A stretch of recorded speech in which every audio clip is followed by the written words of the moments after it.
大家觉得 iPad Pro 是否可以代替电脑成为你的下一台生产力工具呢？在过去2天呢，我就用这个新款的 iPad M5 Pro 去做了一些视频的剪辑，就是我上一期视频的纯口播的视频。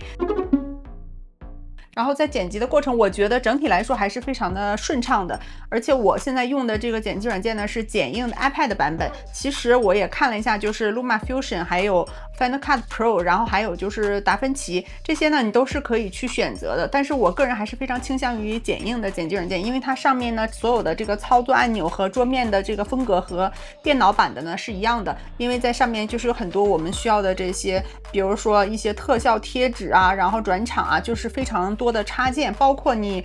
做一些简单的一些滤镜啊，或者是说做一些美颜啊等等，这些功能都非常的齐全。然后我觉得 LumaFusion 呢可能用下来就稍微有点别扭，不是那么的习惯。然后 Final Cut Pro 呢，就是因为你要做一些插件的话，这上面可能是没有的，你需要额外去购买，所以说就不是那么的便利。那至于达芬奇呢，我现在还没有开始上手去使用，所以目前我用的就是剪映的这个版本的 iPad 版。以前剪映呢它是没有 iPad 版本，所以说在我连接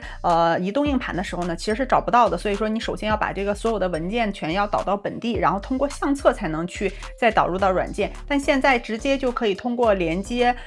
移动硬盘的过程中，你就可以把这个所有的文件一下子就导入到你的剪辑软件中。我觉得不方便的地方啊，就是整体 iPad 来说呢，它就是屏幕上面非常的小。大家可以看一下这个桌面的布局，其实是可以上下的去拖动，然后但是包括这里呢，它也是可以左右的去拖动，但是无论你是怎么拖，它整个这个播放的这个界面呢，其实就是很小。还有一个就是在你视频条上做了一个切割的时候，你发现在你播放的过程中，然后每一个你切割的这个点的下一段开始的这个第1秒钟，它的声音就是有点爆音，出现杂音的感觉。那我桌面上摆的这个呢是 iPad Pro M5， 还有一个就是妙控键盘以及 Apple Pencil。其实我当时是以为我是不是没有进行这个音频的一个降噪，然后后来我觉得可能就是这个软件的问题，然后呢我就把所有的又恢复成正常，不去进行降噪，也是取消了这个响度统一。然后在我导出视频之后，我发现它就没有这样的问题存在了，就只是说在你剪辑的过程中会出现这个有一点这个爆音的感觉，其实是没有爆音的。第3个最大的一个问题就是导出过程非常的慢，其实是我在原文件当然是30分钟，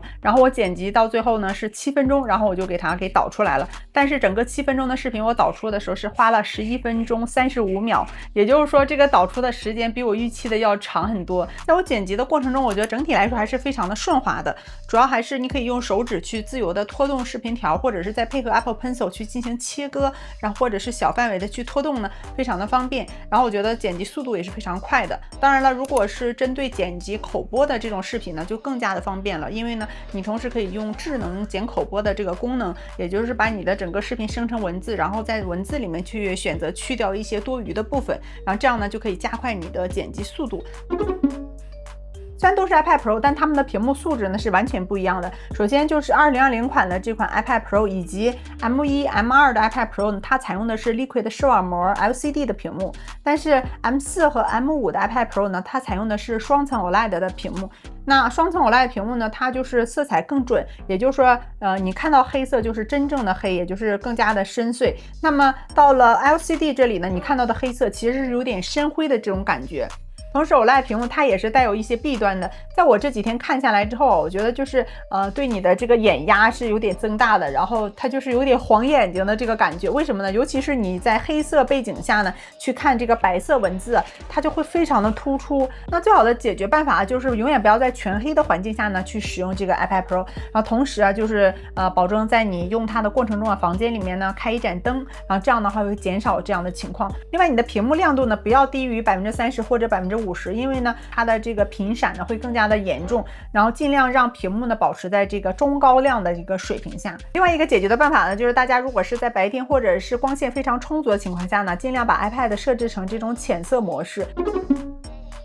而且其实 OLED 屏幕呢，按理说应该是非常的省电，那为什么还会出现非常明显的掉电情况呢？就是 LCD 的屏幕呢，它最高的亮度呢是达到600尼特，而新款的 OLED 屏幕呢，它是达到1000尼特，甚至 HDR 的亮度可以达到1600尼特，它这个亮度上就是成为了一个耗电大户。那其次呢，就是因为我在使用它的过程中是在进行剪辑，也就是说这个时候会出现一个算力全开的一个状态，那可能我会在上面叠加一些字幕啊、防抖啊，然后或者是一些声音效果的一些处理啊，包括还有一些特效等等，而这个时候它的输出啊就基本上接近于 MacBook 的这个算力了，所以说它就非常的耗电。那另外还有一个掉电的原因啊，可能是因为我全程是把它放在了妙控键盘上，然后我发现这个妙控键盘其实是有背光功能的。我查了一下，这个妙控键盘虽然是有一个充电接口，但是它是不含任何锂电池的。那么它采用的就是通过这个物理的3个点，然后来接触 iPad Pro， 然后同时呢，它的所有的供电都是来自于 iPad Pro。虽然说这个电量可能使用的是比较低的，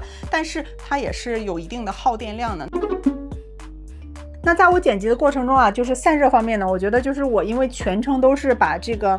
妙控键盘呢是这样贴合在上面的，就去剪辑的。在我导出视频的时候，把它拿下来去摸了一下，我发现啊，它的背面还是很热的。然后我觉得呢，一方面是因为本身 iPad 的散热呢，它也是没有风扇的，所以说呢，另一点呢，就是说我是全程带了一个壳，这个在背面，所以说这个也是很影响它的散热。比如说选购类似这样的一个支架，然后呢可以放在这上面，这样的话呢，它就是可以更好的去散热。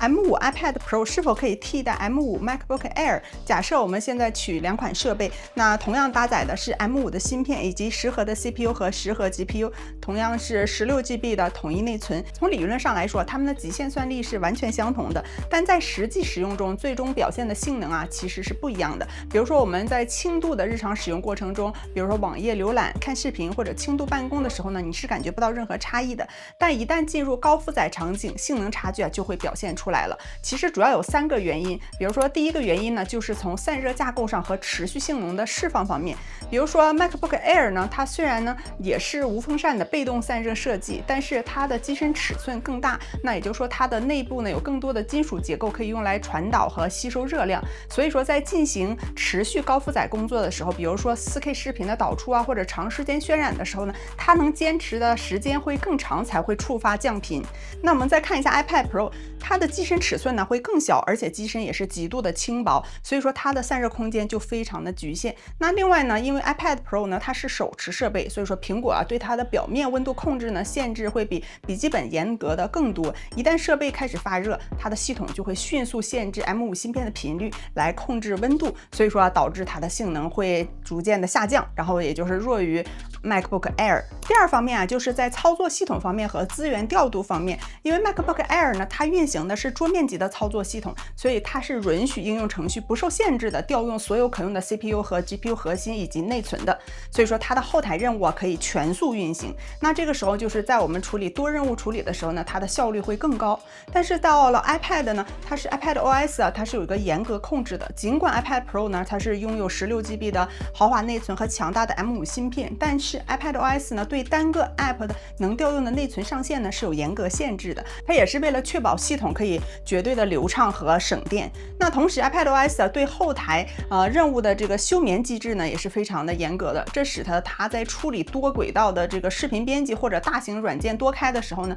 无法像 macOS 那样发挥出芯片的全部潜力。第3方面就是功耗强和电池策略方面，由于两者的电池容量和使用形态的不同，所以苹果为它们设定的功耗强也是完全不同的。比如说 MacBook Air 它的供电策略会相对的宽容，那允许 M5 芯片在瞬时和持续状态下吸取更多的电量来维持高频率，而 iPad Pro 呢是为了兼顾极致的续航和安全性，所以说它的功耗输出呢相对来说就比较保守。那这一点来说呢也是弱于 MacBook Air 的。那第4方面就是在接口方面，因为 MacBook Air 呢它是雷利4的接口，并且这里是有2个接口，但是到了 iPad Pro 这里因为只有一个接口，并且它其实是雷利3的接口和并行于 USB 4的一个接口，所以说它比这个 MacBook Air 呢会相对来说慢一点。那这时候如果你是外接显示器的话， MacBook Air 呢就更加有优势一些。那通过以上3点来分析看啊，如果说你更偏重于办公和生产力方面，那我觉得选择笔记本电脑肯定是更加的靠谱。